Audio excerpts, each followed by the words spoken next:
The bird flu continues to be in the national headlines, and it isn't a new virus.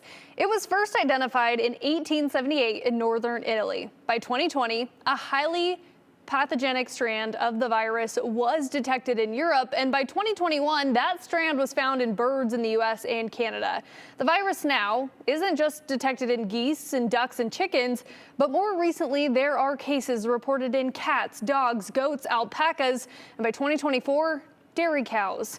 Well, the first case detected in cattle in Idaho was a Cache County dairy nearly 1 year ago.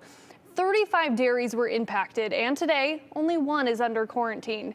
But how did it get into Idaho, and what was the impact of farmers after the quarantines? And because humans can get the virus, how can consumers stay safe if a dairy cow gets infected? We spoke to the experts. We only thought that bird flu was really a concern in birds a year ago.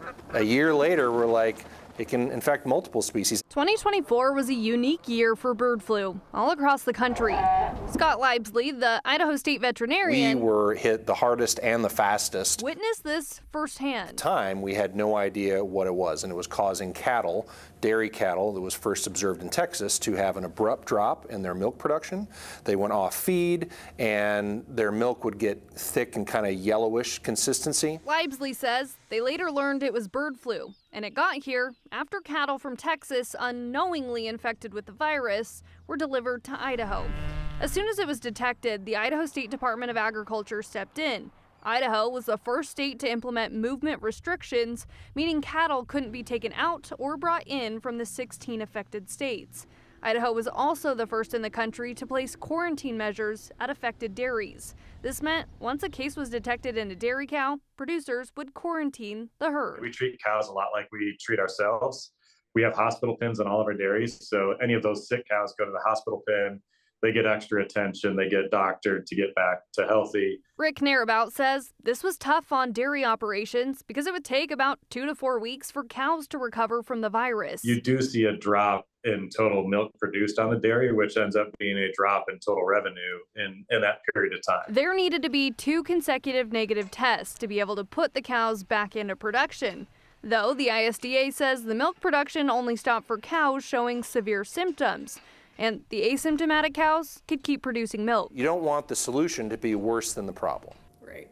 And I'm not sure that we can say that's the case with every approach with managing this disease in other states, but I'm very proud of how Idaho handled this. I'm proud of the dairy industry for being as receptive as they were, understanding the concerns. So as a consumer, how do you know your milk and dairy products are safe to consume? As long as it's pasteurized, they're completely safe. At the grocery store, you'll see a label that says something like grade A pasteurized.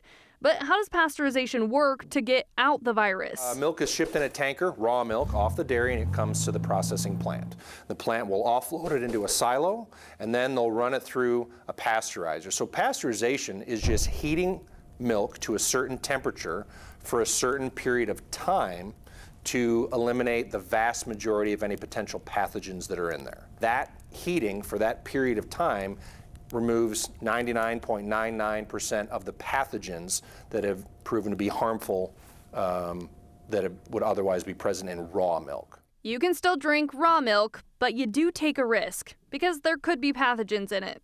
Luckily, out of the 35 dairies detected with the virus, all are grade A pasteurized dairies and no raw milk was sold.